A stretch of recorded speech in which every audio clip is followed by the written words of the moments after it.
Aziz doyuyoruz. Gel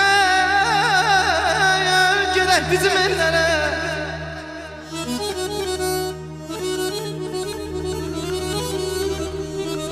Aziz doyuyoruz. Gel gidelim bizim ellere. Gönlüne istersin var kalama kapalı.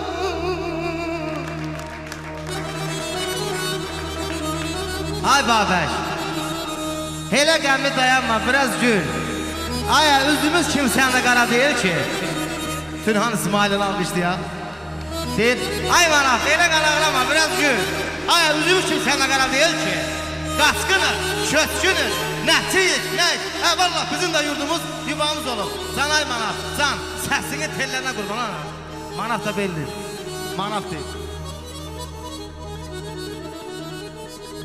Yazılan yayar, köksünü falan eyler bana yoy.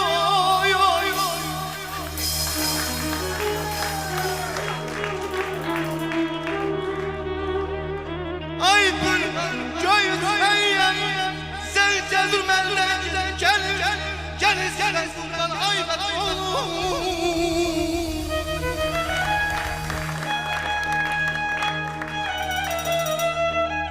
Ay manaf. Deyir əbədi samada kuş da dayanmaz. Onun da göylərdən yenen vakti var. Deyir sönüp Qarabağın çırağı. Ne olar? Sönen çıraqların yanan vakti var. Sönen çıraqların yanan vakti var.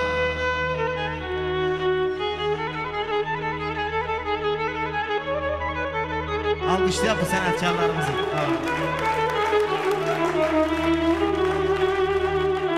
Koynuna yayal, kar dolan Qarabağ var, Qarabağ var.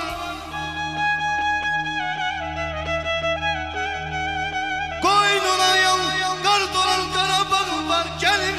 Gelin sen kurban aylatın oğlu.